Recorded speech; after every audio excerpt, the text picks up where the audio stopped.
On September 8th, about a month ago, it was a Sunday morning and I was starting the day. This particular day, there were a number of things to do, and in my effort to puzzle piece the schedule together, I was at the grocery store early in the morning around 8 or 9 a.m. I was at a grocery store in this neighborhood, not the one across the street, but still in this neighborhood, and things were relatively quiet. It's a pretty sleepy time of the week. Soon I found myself standing in line, and for reasons unclear to everyone, a customer ahead of me in line was in a very chatty mood. He said to the cashier, "Why aren't you more cheerful?"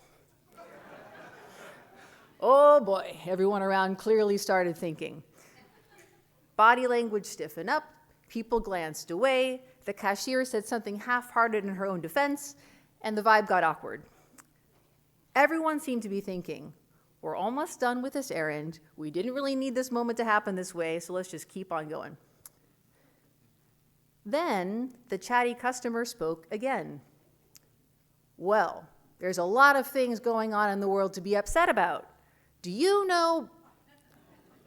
Now, I won't repeat what that customer said word for word, but I will say that his comment was blatantly anti-Semitic.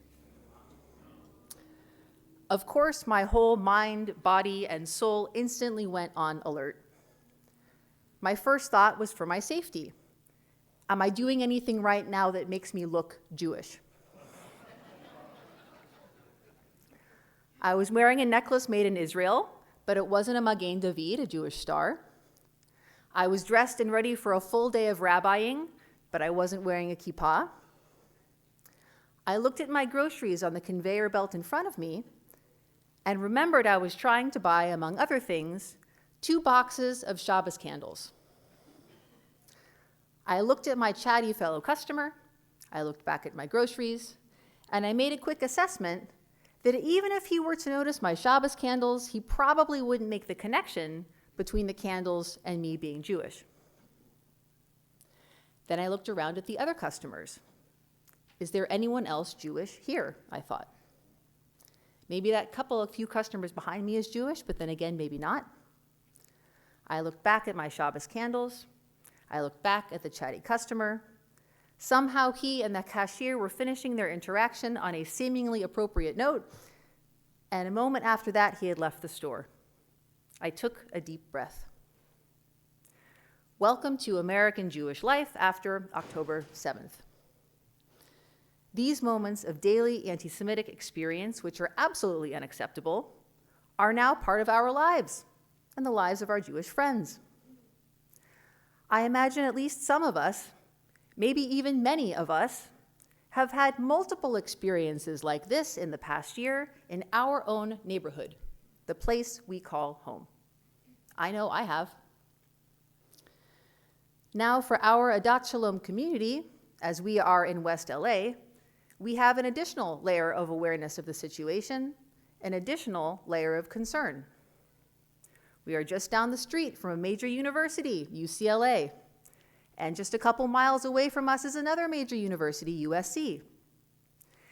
In years past, we'd observe this proximity and think of a great football rivalry. But this year, we think of hateful encampments. We think of Jewish students being unable to walk to class, afraid for their safety and sometimes physically blocked in their path. We think of professors, of employees, people who belong to our Adat Shalom community, needing to band together with their Jewish colleagues to stand up against anti-Semitism in their workplace.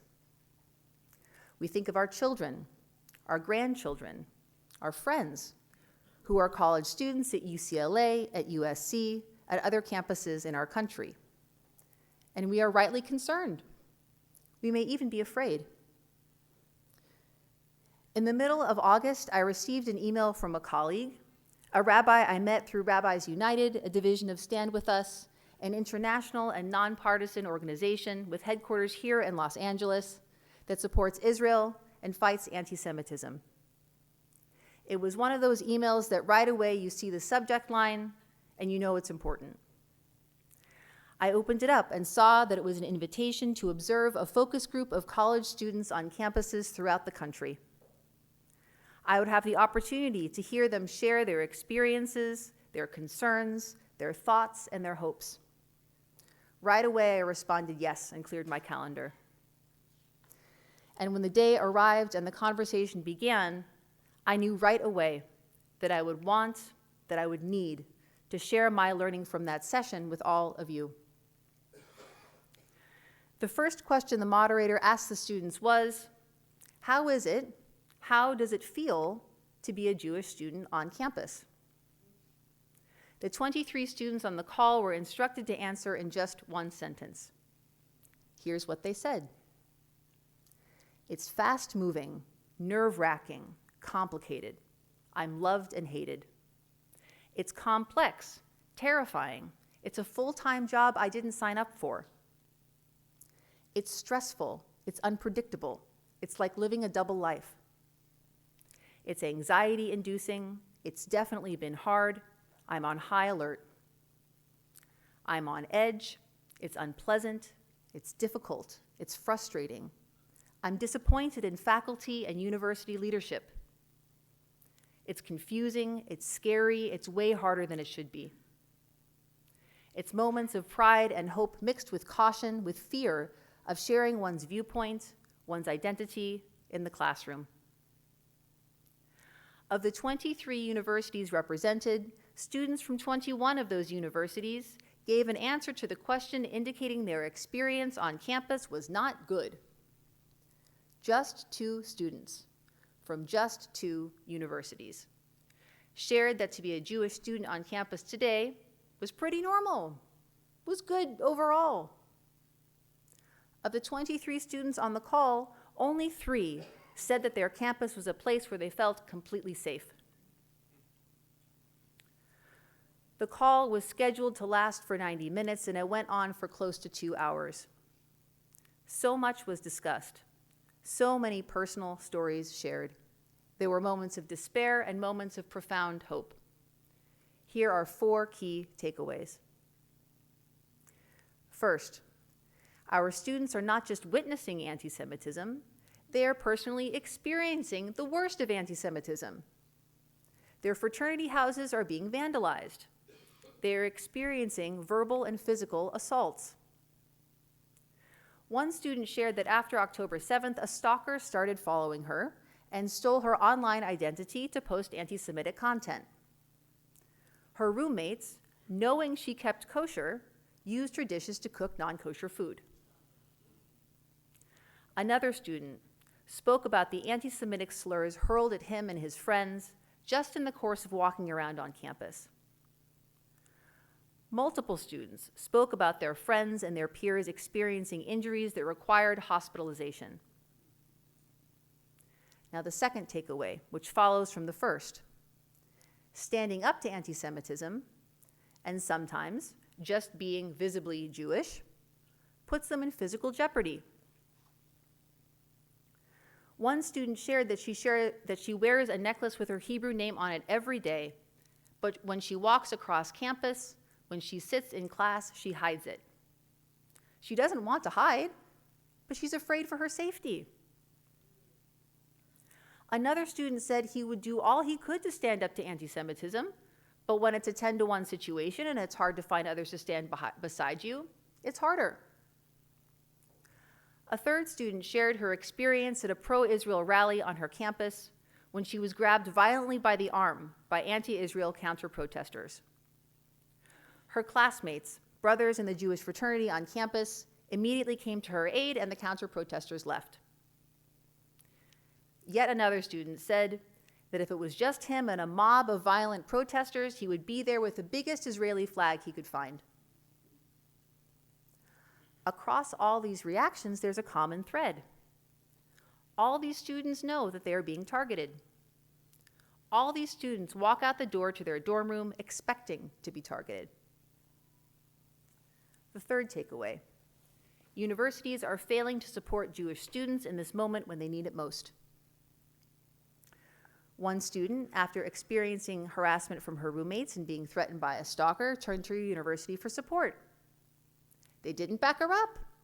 They claimed and explained that since she was an international student, they couldn't help her. So she went to the police.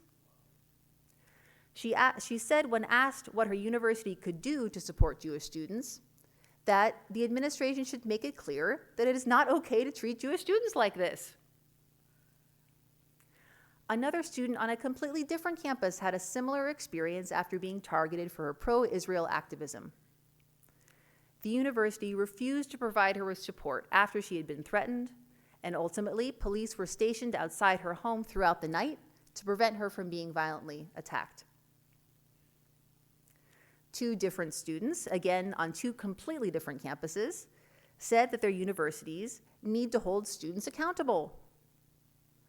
One said that after students vandalized his fraternity house, the university didn't do anything in response. And the other said so poignantly that his university needs to start by enforcing the rules that they already have on the books.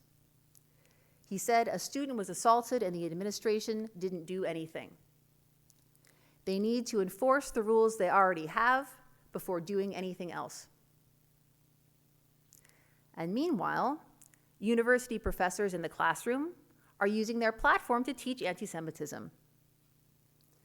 Students shared stories about professors dividing their students into groups of colonizers and colonized, of diverting from the course's material to accuse Israelis of genocide, of a professor allowing a student to shout through a megaphone into a 200-person lecture hall that if any student stayed in class and refused to participate in an anti-Israel walkout, they were, quote, complicit in genocide. Now that university, where the student shouted through the megaphone, should have held that student accountable for violating the university's rule to refrain from interrupting a scheduled academic lecture. Yet there was no punishment. And these are the first three takeaways. Indeed, they do not inspire optimism. First, our students are personally experiencing, not just witnessing, virulent anti-Semitism. Second, standing up to anti-Semitism, or just being Jewish, puts them at physical risk. And third, universities are failing to support Jewish students in this time when they need it most. Yet there is hope. And the hope comes from the very same students whose experiences can bring us such despair. The moderators asked the students if they were more likely to lead a Jewish life based on everything that they have gone through. And they responded definitively and enthusiastically, yes. Quote, "The Jewish people have survived for thousands of years and have gone through everything. We're still here and we're still proud." Quote, "Your identity as a Jew does become a lot of who you are in times like this. And how important it is that the same way our ancestors in the Holocaust overcame obstacles like this, we have to show that same resilience for generations to come." Quote, "We've always survived, we've always thrived under these conditions. Although it may seem hard now, there have been way tougher times than this, and we'll always get through it." Quote, "The top priority in continuing is being more of a Jewish community, being more united, getting the word out there more to the people who are already in the community to be more involved." End quote. Put simply, they tried to kill us, we survived, let's eat. And that brings me to the fourth of our four takeaways. On Rosh Hashanah, from their rabbis, these college students want to hear a message of hope and a message of pride. They want their leadership, they want their grown-ups to see their optimism, to see their faith in who they are and where our people have been throughout time. And they want that message mirrored back to them so that that part of their identity, that part of their essence is strengthened. Because some essential part of them, you could call it the Jewish spark, is already planning to teach our people's way of life to their children so that their children can teach it to their children. The theme of our high holiday season this year in our Adat Shalom community is Build Your Jewish Future. When we are looking to our Jewish future, we are always looking to the next generation. Your Jewish future is not only you, and my Jewish future is not only me. It's our children and our grandchildren. It's the young people who come into our sanctuary and join us for bagels. It's the babies that look at the Sefer Torah with wide eyes, and it's the toddlers who alternate between hugging their stuffed Torah toys and hurling them across the room in delight. And our Jewish future is our college students.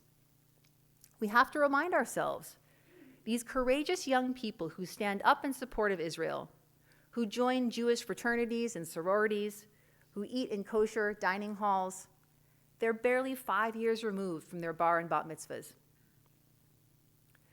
This year, as you look to your Jewish future, as we look to our Jewish future together as a community, and as we look to our college students and their experience on campus, we know that the greatest gift that our children give us is that they are our teachers. They are our inspiration. The faces, the souls, the opinions of the next generation, these are the things that give our Jewish future. These are the things that give your Jewish future the deepest and most significant meaning. We know that our charge, our mission as we look ahead to the commemoration of 1 year since October 7th, and to all that this coming year will bring, is the charge given to us by our college students. We must be proud, and we must be hopeful. After October 7th, we added Israel's national anthem, Hatikva, to the regular liturgy of our Shabbat service. We know the Hebrew words and the melody so well, and as we sing the familiar words with pride, we always think of their meaning. As long as there is yearning within the Jewish heart and soul, and towards the ends of the east, the eye gazes towards Zion, our hope is not yet lost. The hope of 2,000 years to be a free nation in our own land, the land of Zion and of Jerusalem. Let's think about this for a moment. In our generation, our 2,000-year-old hope has become reality. What could be a more profound source of pride than this? That we here today have merited and continue to merit to be a generation that gets to see this hope become real. That we here today get to be a generation that passes on this reality to our children. Truly, we are living at a profound moment of success in Jewish history. We have so much to be proud of. And in Israel's national anthem, we too have a profound teaching about hope, a teaching that we must pay heed to as we look to our Jewish future. We look to the words of Hatikva and we learn the reason why our hope is not yet lost, the fuel that transforms our dreams into reality. It all starts with yearning. Our Jewish hearts, our Jewish souls must gaze toward Zion and feel a yearning to be a free nation in our own land. This yearning is where our hope comes from. And what better time for yearning than this particular time of year, the days of awe, Rosh Hashanah and Yom Kippur. This is our time of year to notice, to remember that our actions truly matter.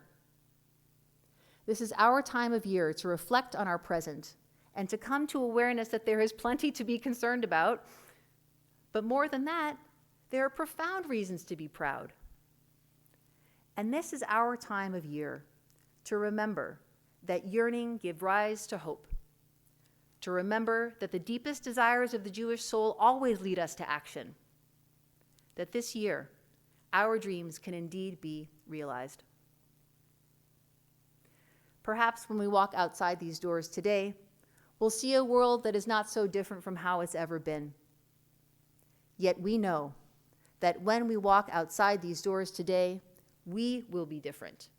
We will be strengthened by being in community, by taking time to reflect within ourselves about our own Jewish future, and by our collective yearning that inspires our hope and that inspires our pride. Shana Tova.